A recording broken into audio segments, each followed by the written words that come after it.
ډیرو محترمو ډیر برکتی مجلس د عزت والا د کرامت والا ولې ځکه چې حدیث کې راځي رسول الله صلی الله علیه وسلم فرمایي کله چې یو مجلس یو ټولنه دوی ناستي او په هغه مجلس کې د الله رب العالمین ذکر کیږي نو د خلکو ته الله رب العالمین یو څو انعامات ورکړي یو دا د مجلس د اختتام نه مخکې الله رب العالمین دوی ته بخښنه کوي الله اکبر څومره ګناهونه چې د انسان کړي الله رب العالمین دوی ته بخښنه کوي دلته یو قید دا ضروري دی هغه دا هغه اعمال چې بغیر د توبې نه معاف کیږي دغه الله رب العالمین معاف کوي او هغه ګناهونه چې هغه تعلق ساتي د الله رب العالمین سره چې موږ خالص د الله نافرمانی کړي حقوق العباد پکې نه شامل د بندگانو زړه مو نه دردولې د هغې حقونه مو نه خوړلي یا تعلق د بنده سره نه ساتي دغه ګناهونه الله معاف کوي هغه ګناهونه الله رب العالمین نه معاف کوي چې هغه کبایر دي بغیر د توبې نه معاف کیږي یا هغه ګناهونه چې هغه د حقوق العباد سره تعلق ساتي هغه به تاسو ته پته وي چې حقوق دوه قسمه دي یو حقوق الله دي د الله رب العالمین حقونه او یو حقوق العباد دي د بندگانو حقونه د بنده په حق کې چې کله انسان ظلم وکړي د الله رب العالمین د هغې پورې نه معاف کوي تر څو چې دغه بنده نه معاف کړي الله رب العالمین د انسان د ګناهونه بخي دویم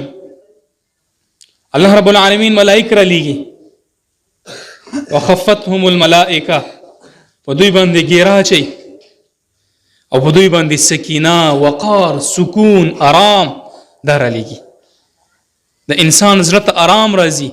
اطمینان ورته حاصلېږي د الله رب العالمین د ذکر د مجلس والا ورته ورکړي کله چې خلق ناس دي د الله رب العالمین تذکره کوي قرآن بیانوي احادیث بیانوي د زده کړې مجلس وي د ښودنې مجلس وي دغه مجلس کې الله رب العالمین د انعامات عامو بندګانو ته ورکړي حدیث کې راځي کله چې داسې یو ډیره لګېدلي نو الله رب العالمین د ملایکو نه پوښتنه وکړي زما بندګانو څه کول حال دا چې الله علیم بذات الصدور دی پوهېږي په هر څه باندې عالم الغیب دی په هر څه باندې پوهېږي بیا هم ملایکو نه پوښتنه کوي زما بندګانو په دې پرانکي مجلس کې څه شی کول هغوی ورته د الله ستا دا بندګان را جمع شوي استاد تذکره یې کوله ذکر یې کو ته یې یادولې په یو مجلس کې داسې یو سړی و چې د هغې مقصد دا نه و چې ستا ذکر وکړي دلته راشي په دې مقصد باندې غرض یې د چا سره دا و په لاره تېرېدو یو پلانکي سره یې کار دی او راغلی دلته کېناست الله داسې مجلس کې داسې خلک هم ناستو الله وایي دوی ته هم بخښنه وکړه دا هم بخښلی شوی دی الله اکبر ته عزت والا د کرامت والا د وقار والا ځای دی مقام دی مرتبه ده چې الله مونږ او تاسو ته رانصیب کړی په دې باندې خوشحاله شي شکر ادا کوي چې الله په دې دور کې مونږ دې مجلس ته راوستو دلته یې کېنولو د علماو بیانات را باندې واورېده هغه بیانات مونږ زده کړه او په دغې بیاناتو باندې بیا مونږ عمل وکړو تر خوشحالۍ خبره ولې ځکه ډېر خلک به داسې چې هغه په ټو کې ناست وي په پلو به ناست وي په کمرو کې به پراته وي بسترو کې به پراته وي موبایلو کې به ګوتې وي دا توفیق ورته نه میلاویږي چې تر مسجد راشي او دلته یو څو خبرې د الله او د الله د رسول واوري شکر ادا کوي تاسو خوشحاله شي دا د ځان کمال مه ګڼئ چې دا زمونږ کمال دی نه نه دا زمونږ کمال نه دی دا د الله رب العالمین په ما او تا باندې خصوصي رحم دی خصوصي کرم دی خصوصي عزت دی چې ما او تا ته راکړی دی چې د الله د ذکر په مجلس کې ما او تا کېنولي په دې خوشحالي پکار محترمو وعظ نصیحت علماو زه به تاسو ته یو څو خبرې وکړم هغه ده موږ الحمدلله مسلمانان یو لا اله الا الله محمد رسول الله کلمه مو ویلې الله منو او د هغې پیغمبر منو اقرار یې کوو امنت بالله وملائکته وکتبه ورسله ټول منو، ایمان مجمل مفصل دواړه منو، په دې باندې مو یقین دی او دغه یقین مو په زړه کې ځای نیولی. خو اکثر مونږ ته د خپل زندګۍ هغه مقصد نه دی معلوم، زمونږ د زندګۍ مفهوم مونږ ته نه دی معلوم، زمونږ د زندګۍ غرض مونږ ته نه دی معلوم. او هغه څه چې الله رب العالمین ما او تا ته راکړی، زما او ستا په پیغمبر نازل کړی، زما او ستا پیغمبر ته دغه کلام، دغه د الله رب العالمین خبرې دا په 23 ساله زندګۍ کې ورکړي. د دې نه موږ نه خبر چې د الله رب العالمین د څه دپاره ورکړي، غرض یې څه دی او مقصد یې څه دی. الله اکبر. ډېر داسې ملګري وي چې هغوی ته به دا پته نه وي چې موږ الله سره پیدا کړي. ډېر داسې ملګري وي چې هغوی ته پته نه وي چې موږ مسلمانان یو، خو د اسلام زما او ستا نه غوښتنه څه ده. ډېر داسې مسلمانان شته چې هغوی ته د مسلمانۍ هغه اصول او اسلوب نه دی معلوم چې زه مسلمان یم، د مسلمان کردار په معاشره کې څه دی، زه مسلمان یم، د مسلمان کردار په دنیا کې څه دی، زه مسلمان یم. خو الله رب العالمین چې زه مسلمان کړی یم په خپل رحم باندې، په خپل کرم باندې، د دې مسلمانۍ تقاضا څه ده چې موږ د الله رب العالمین سره څو مسلمان یم. خو د مسلمانۍ د هغه اغراض او مقاصدونه نه خبر چې کوم د دې سره تړاو لري. کلمه مو ویلې ده، لا اله الا الله محمد رسول الله، په فخر باندې وایو موږ مسلمانانی، قسم کې مو وایو چې لا اله الا الله محمد رسول الله، د هر څه نه مخکې کلمه وایو. زما دې په کلمه باندې قسم وي، د یقین دپاره، د تلقین دپاره. خو د دې کلمې شرایط راته نه دي معلوم، د کلمه څو شرطونه لري دا راته نه دي معلوم، کم دي دا راته نه دي معلوم. محترمو، مجلس چونکې د قرآن سره تعلق ساتي، ډېر د فضیلت والا مجلس دی، او هغه خلک خوشحاله دي چې په دې باندې چې د هغې بچي نن ختم کړی، قرآن یې زده کړی، قرآن یې لوستلی، هغه خلک دې هم په دې باندې خوشحاله شي چې د چا په معاشره کې دغه خلک وجود لري. داسې خلک شته چې د هغوی بچوي قرآن ته نستي، داسې خلک شته چې د هغوی په مساجدو کې د الله کلام لوستلی کېږي، د الله کلام ویلی کېږي، د پیغمبر د هغه ارشاداتونه تعلیم ورکولی کېږي چې په کوم باندې هغې خپل ځان زخمي کړی و، خپل غاښونه یې زخمي کړي و، خپله وینه یې تویه کړې وه، خپل بچیان یې پرېښي و، خپل ملګري یې شهدا کړي و، خپل ملګري یې زخمیان کړي و، خپل کور یې پرېښی و، د هجرت زندګي یې غوره کړې وه، خپل هغه معاشره یې پرېښې وه چې هلته یې عزت و. دا خوشحاله شي په دې باندې چې داسې خلک هم شته چې زما او ستا ذمهواري دا اخیستې ده، او دې معاشره کې زما او ستا بچو ته، ما او تا ته، زما او ستا لور خور ته، زما او ستا وراره ته، زوی ته، خورۍ ته، د ترې بچي ته دا دین ورښایي، قرآن ورښایي، فی سبیل الله ورښایي، عوض هم ترې نه اخلي. ولې ځکه دا زما او ستا ذمهواري ده، دا د هر مسلمان فریضه ده. څنګه چې په یو پلار باندې د بچي دپاره رزق ګټل ضروري او لازم دي، خوراک ورکول ضروري او لازم دي، کپړې ورکول ضروري او لازم دي، د هغې تربیت کول ضروري او لازم دي، همدغه شان په دې پلار باندې، مور باندې، تره باندې، تربور باندې دا ضروري او لازم دي چې د دې بچي دینی تربیت وکړي، قرآن ته یې کښېنوي، مونځ ور زده کړي، دین ور زده کړي، د عالم عزت ور زده کړي، د مشر کشر عزت ور زده کړي، هغه فلسفه، هغه دینیات چې مونږ ته دین ښودلي هغه ور زده کړي. دغه شان د رزق په شان دا هم ضروري ده، بلکې دا اولاد ته داخل تربیت مهم دی د تعلیم نه، او تعلیم مهم دی د تربیت. څنګه چې تعلیم لازم دی همدغه شان تربیت دا ملزوم دی. څنګه چې تعلیم ورکول، ښودنه کول دا ضروري دي، همدغه شان تربیت بچي ته ورکول دا فرض عین دی، بلکې واجب دی. ولې ځکه چې ته بچي له رزق ګټې او دا بچی ستا په څلورو باندې روان، د پلار تمیز نه کوي کنزل، د مور تمیز نه کوي کنزل، د خور تمیز نه کوي بې عزتي، لوفر دی، ګانې اوري، بجانې اوري، ژړاګانو پسې ګرځي، ډمانو پسې ګرځي، کله په یو واده کې دی ډانس کړی، کله په بل واده کې ډانس کړی، کله د یو چا په واده کې دا ګړیږي ځان نه یې ژړا جوړ کړی، کله د بل چا، کله یو چا ته کنزل کوي، کله بل چا ته، کله په ټیک ټاکونو کې راځي. الله اکبر. نن خو ځوانان داسې شوي چې هغه ژړاګانو ته ضرورت نشته. د ښه پلار بچی وي، عزتمند پلار وي، عزتمنده کورنۍ وي، دینی بیک ګراونډ به لري، خو د هغې بچی به نن په ټیک ټاک کې کل عام ګډېږي، ډانسونه به کوي، داسې به ګډېږي ته وایې چې دا اجړا دی، دا ډم دی، د خاندان د میراثیان دي. دا وجه څه ده محترمو؟ د دې سوچ وکړئ تاسو. وجه صرف دا ده چې تربیت نشته، مکه نشته، ښودنه نشته، مکه و بچیه دا نشته. ګاله لګېدلې د پلار یې اوري، ورته پروت دی بستره کې خوشحاله دی. دا نشته چې ما اوره دا ولې اوري؟ د اسلام تقاضو سره موږ برابر نه. یو مجلس لګېدلی دی په کلي کې، ډمان راغلي دي، د بچي تپوس نشته چې بچی مې چېرته تللی دی، شپې چېرته وکړه، د چا په واده کې دا ناست دی، څه کوي، ولې ناوخته راغلی، دا تپوس نشته. د لور تپوس نشته، د خور تپوس نشته، د وراره تپوس نشته. بلکې موږ به دا ووایو چې تپوس خو نشته،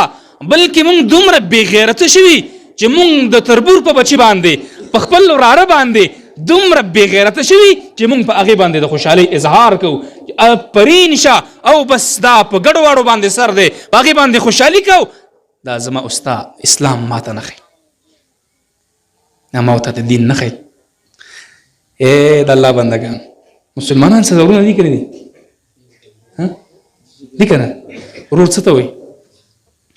چې د مور او د پلاره دې پیدا وي. دقه شان بل مسلمان هم دی، اگر که د بلې مور نه پیدا دی، نو ته چې هغې پسې خاندې، دا چا پسې خاندې؟ چا پسې خاندې؟ ته خپل ورور پسې خاندې، خپل ورور پسې څوک خاندې؟ خو دا مونږ ته پردی ښکاري که نه؟ د مسلمان ما ته ورور نه ښکاري. دا چې ما ته ورور ښکاره کېدی، د رسول الله صلی الله علیه وسلم په احادیثو باندې مونږ عمل کولی، قرآن باندې مونږ عمل کولی، او دا راته ښکاره کېدی چې المسلم اخو المسلم، یو مسلمان د بل مسلمان ورور دی، ورور. یو مسلمان د بل مسلمان ملاتړ دی. یو مسلمان چې کلمې ویلي، رنګ که هر رنګ دی، هغه په مشرق کې دی که په مغرب کې دی، دا سره ورونه دي. دا رسول الله صلی الله علیه وسلم فرمایي، الله رسول فرمایي چې دا مسلمانان کل جسد الواحد، په شان د یو بدن دي چې په ټول بدن کې په لاس باندې درد وي، نور بدن ته راحت میلاویږي که بېچیني، ټول بدن بېچینه وي، بې سکونه وي. نن چې تا مسلمان پسې خاندې، ځان پسې خاندې، تا ته په دې باندې شرم محسوسېږي؟ نه محسوسېږي. مونږ صرف خندا ته پرېږدوه، د بل عزتۍ ته مونږ پرېږدوه، دې کې مونږ د عزت ښکاري، په دې خوشحالېږو. د پلانکي بچی چې کوم دی، ایه خبر نه یې، درته به وایي خو داسې کار کړی دی، د الله بنده ستا بچی دی، پرده پرې واچوه، خفګان اظهار وکړه. که نن په هغې باندې ده، سبا په تا ده. حدیث کې راځي، رسول الله صلی الله علیه وسلم فرمای کوم مسلمان چې د بل مسلمان په عیبونو پسې شو، د هغې پټ رازونو پسې شو او هغې پسې خلک وخندول، الله به دغه مسلمان د پسې خندوي. نن چې د چا پسې خندلي، توبه وباسه، که نه دغه مسلمان به ورپسې الله وخندوي. صحیح حدیث دی د نسایي، امام نسایي فرمای من تتبع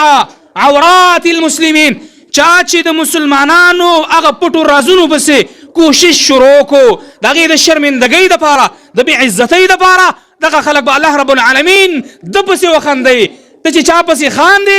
څوک بې عزته کې، الله به تا د هغې مخې ته وشرموي، بې عزته به دې کي، ذلیله به دې کي، رسوا به دې کي. ګورئ دا شی مه کوه. عبدالله ابن مسعود رضی الله عنه فرمای د سورة الحجرات په تفسیر کې، وایي زه یېرېږم د دې نه چې یو سپي پورې خندا وکړم. الله اکبر. چا پورې؟ سپي پورې. سپی پېژنئ؟ سپی د الله مخلوق دی. هغه وایي زه یېرېږم د دې نه چې دې پورې خندا وکړم. ولې که چېرته زه دې پورې خندا وکړم، هسې نه الله ما کې هغه خصلتونه پیدا کړي کوم چې په دې مردار کې دي.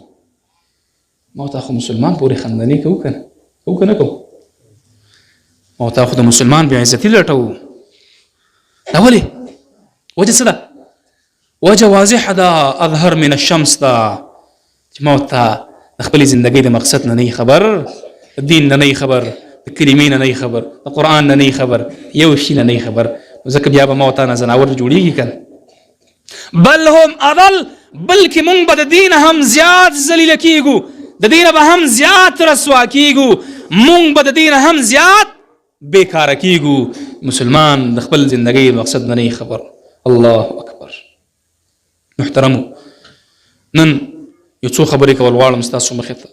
مقصدي خبرې هغه ده چې کوم کلام زما او ستا مخې ته پروت دی چې هغې ته ویلی کېږي څه شی کلام الله د الله خبرې د چا خبرې د الله خبرې د قرآن د چا کلام دی د الله کلام دی اورئ دا خبره او په دې خبره باندې دا خبره چې موږ نن په فخر باندې کوو په کلا او سینه باندې په جرأت سره چې کوو په دې خبره باندې هم علماو قربانۍ ورکړي دي شهادتونه ورکړي دي چا دې خبرې ته نه دي پرېښي چې دا ووایي چې دا قرآن د الله کلام دی تاسو ګورئ واقعې ده امام احمد بن حنبل ته چې صرف په دې وجه باندې جیل ته کېږي چې هغه وایي چې القرآن کلام الله دا قرآن د الله کلام دی دا د الله خبرې دي دا مخلوق نه دی دا مخلوق نه دی مخلوق نه دی بلکې د الله رب العالمین کلام دی ما ورته د هغې قرآن د مقصد نه خبرې قرآن څه مقصد چاته مقصد معلوم دی قرآن چې زما او ستا مخې ته پروت دی په څومره وخت کې نازل شوی په چا نازل شوی څو سورتونه دي پکې څو منزلې دي پکې څو سپارې دي پکې دا چاته هم نه دي معلوم ډېر کم داسې خلک وي چې هغوی ته معلوم دي تاسو دا قرآن په چا باندې نازل شوی په چا باندې محمد رسول الله صلی الله علیه وسلم باندې دا څوک و دا زمونږ او ستاسو پیغمبرو رسولو نبیو د الله د قرآن کې څو سپارې دي ډېر سپارې څو سورتونه دي 114 تاسو ته پته شته د قرآن مقصد څه دی تاسو ته مقصد د قرآن معلوم دی د قرآن مقصد څه دی مونږ خو ویلو که نه بار بار لولو وایو په روجو کې ختم کوو په تراو کې ختم دی د تفسیر ختم دی پلانکی ختم وکړو د ناظرې ختم دی د حفظ ختم دی فلان ختم وکړو فلانکی جنۍ ختم وکړو ترجمې فلانکی الګ د تفسیر ختم وکړو دا مونږ وایو که نه وایو دا مونږ وایو خو مسلمانانو د شیخ آباد د کلي اوسیدونکو وایي راته دا خبره چې د دې قرآن مقصد مفهوم چاته معلوم دی که نه دی د قرآن مقصد څه دی قرآن مفهوم څه دی قرآن د څه لپاره راغلی دا پېژندل ضروري ده بنیادي خبرې دي دا مهمې خبرې دي پوهېږئ زما په خبره باندې زه چې څه وایم پوهېږئ تاسو توجه سره پوهېږئ په دې باندې خبرې خو در باندې بوج کېږي نه که نه د قرآن مقصد پېژندل ضروري دي وپېژنو که نه پرېږدم داسې بس وکړو که نه بیان کم قرآن مقصد مفهوم دا پېژندل ضروري دي امام ابن عاشور رحمه الله فرمای په مقدمه تفسیر مقاصد القرآن کې چې المقاصد الاصلیه التي جاء القرآن لتبيانها هغه مقاصد امام ابن عاشور فرمای چې قرآن د هغې د بیان دپاره راغلی د هغې د مقصد د بیانولو دپاره راغلی هغه کم دي نو هغه پکې یو فرمایي چې اصلاح الاعتقاد وتعلیم العقد الصحیح قرآن د دې دپاره راغلی چې زما ستا عقیده برابره کړي زما ستا عقیده برابره کړي مونږ خو وایو چې عقیده مې ده په دې شي باندې عقیده پېژنئ څه ته وایي نه پېژنئ نه پېژنئ عقیده مونږ وایو زما په دې باندې عقیده ده عقیده نه پېژنو عقیده څه ته وایي کلک عزم ته وایي څه ته وایي کلک عزم ته وایي غوټې ته وایي هغې خبرې ته وایي لا شک فیه چې په هغې کې شک نه وي اوس مو وپېژنده خبره کېناسته ذهن کې قرآن د دې دپاره راغلی دی چې زموږ عقیده څه شی کې صحیح کې او بل څه وکړي مونږ ته بیان د دې خبرې وکړي چې دا عقیده خپله کوي په دې عقیده باندې لاړ شئ دا لاره ده کومه عقیده د قرآن مقصد مونږ ته یو دا دی وګورئ تاسو پیغمبران وګورئ مشهوره خبره دا ده چې 1,24,000 انبیا کم و بیش دا راغلي دي او مقصد د هغوی څه تبلیغ د هغوی څه دعوت د هغوی څه یو خبره کړې وه چې یا قومي هر یو پیغمبر ویلي قولوا لا اله الا الله تفلحون هر یو پیغمبر دا خبره کړې ده د نوح نه واخله تر د محمد پورې علیه الصلاة والسلام دا خبره کړې ده چې ای قوم زما کلمه د توحید ووایې لا اله الا الله محمد رسول الله کلمه ووایې لا اله الا الله ووایې چې نشته لایق د بندګۍ سوا د الله نه نشته حقدار د بندګۍ سوا د الله نه نشته لایق د بندګۍ سوا د الله نه نشته د نظر او نیاز والا نشته د منښت والا مگر مونږ چې نظر او نیاز کو منښت کو د هغې الله رب العالمین په نوم باندې به کو د هغې الله رب العالمین د ذات دپاره به کو دا د قرآن مقصد الحمد لله رب العالمین الرحمن الرحیم مالک یوم الدین د دین واخله تر والناس پورې په دې قرآن کې یو مقصد مونږ ته دا بیان شوی چې لا اله الا الله ووایې د الله بندګي وکئ د الله په نوم یې ورکړئ د الله په نوم باندې تاسو کارونه وکئ د الله نه وغواړئ سجده الله ته ولګوئ رزق طلب د الله نه وکئ بچي د الله نه وغواړئ که تاسو منښته کوئ یو څه ورکوئ د باباګانو په نوم یې مه ورکوئ اواز کوئ ایاک نعبد و ایاک نستعین د الله نه وغواړئ الله ته وکئ چې څه هم کوئ تاسو هغه رب شته دی د عرش د پاسه مستوي دی الله وایي الرحمن علی العرش استوا هغې ذات په نوم باندې وکئ د هغې ذات دپاره وکئ د هغې ذات نه وغواړئ یو مقصد دا دی دویم تهذیب الاخلاق امام ابن عاشور فرمای چې دویم مقصد د قرآن څه دی تهذیب الاخلاق اخلاق برابرول خسته اخلاق ښکلي اخلاق نرمه لهجه کلاو تندې خندیدونکي مخ دا جوړ کړه